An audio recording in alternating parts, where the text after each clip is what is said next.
Hello everyone and welcome to the Cheat Meal presented by Deep Fried Draft. My name is Brian Bosarge. We're going to continue our draft review series now in the NFC South with the New Orleans Saints. New Orleans, one of my favorite cities to visit. Shout out to Deanie's. Love your food. Call me Deanie's. Let's do a hookup on a sponsorship deal. The Saints, weird because the stories that have come out after the draft or after the first round, Saints picking at 11.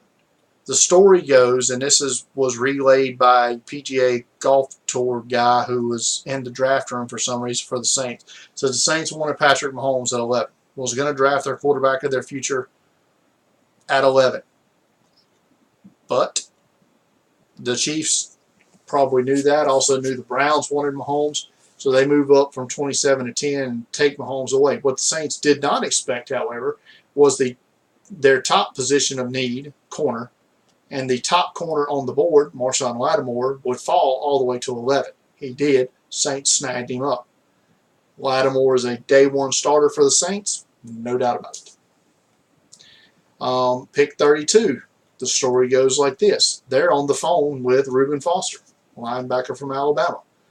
As they're on the phone with Foster saying, hey, you're our guy at 32. San Francisco calls in.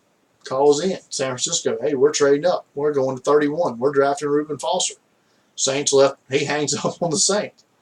Saints left holding the bag there. They draft their future starting right tackle in all likelihood, Ryan Ramczyk from Wisconsin. Zach Streif's old and slow. You must go, as Pete Prisco from CBS Sports likes to say all the time.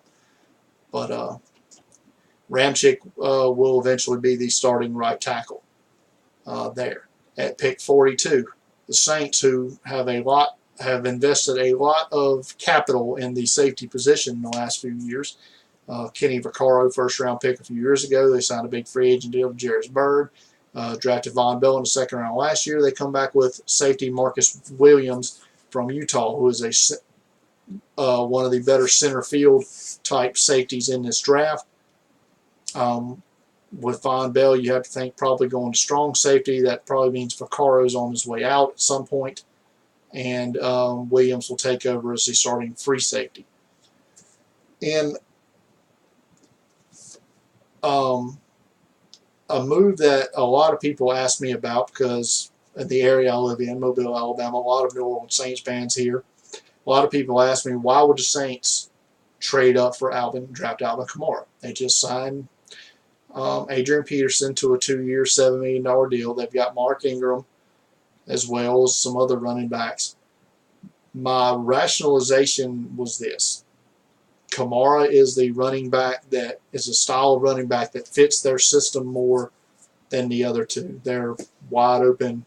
He can be their Reggie Bush type, Darren Sproles type running back in their system that they haven't had in a few years. I don't like giving up the second round pick next year,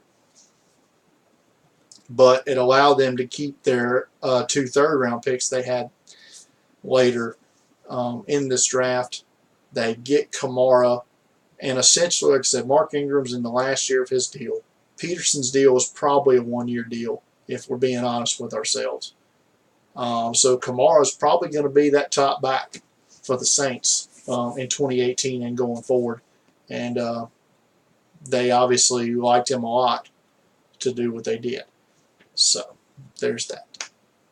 With their next third-round pick 76, they drafted Alex Anzalone, linebacker from Florida, and he's another player that, if healthy, is going to be a 3-down starter for the Saints at the linebacker position. Anzalone is athletic, can cover backs, can carry backs down the field. I saw him do it in senior bowl practice. And he tackles well, but he's just been oft injured. I think he's probably played 14 games in the past 2 years. I think that number may not be correct, but it's pretty close to that. Their other third-round pick, they had 3. At pick 103, they finally got an edge rusher, and they go with Trey Hendrickson from Florida Atlantic. Hendrickson was a high riser in the draft process, Started with his week at the Shrine game where he was one of the dominators in practice there. He had a good combine, showed good athleticism there.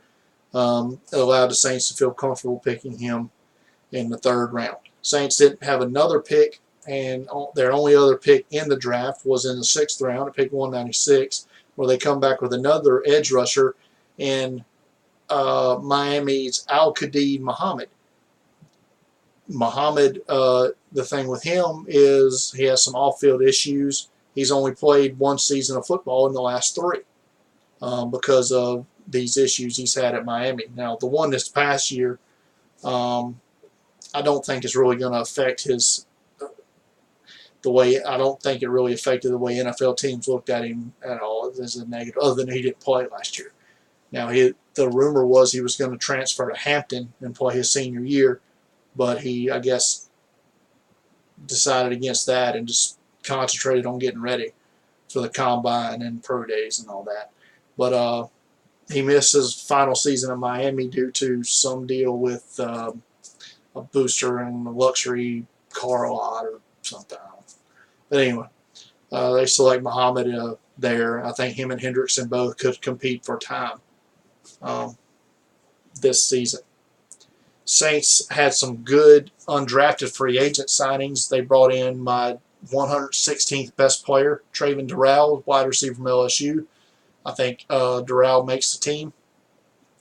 Charles Walker, defensive line from Oklahoma, I think could also make the team if he's motivated to play.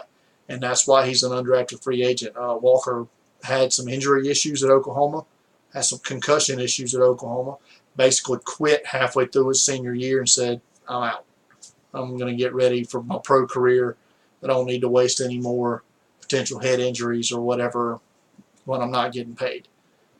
Cameron Tom, I thought, was one of the top 5 center prospects in this year's draft. He had a good week at the Shrine game, all things considered, and I thought he would have been a late round draft pick.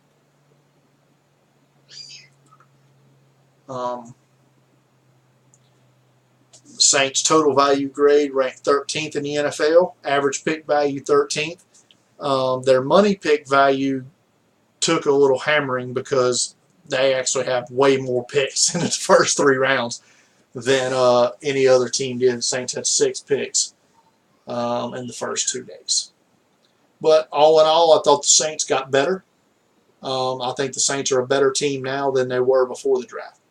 So rest easy on that, fans in New Orleans. That's going to do it for this edition. We're going to come back now with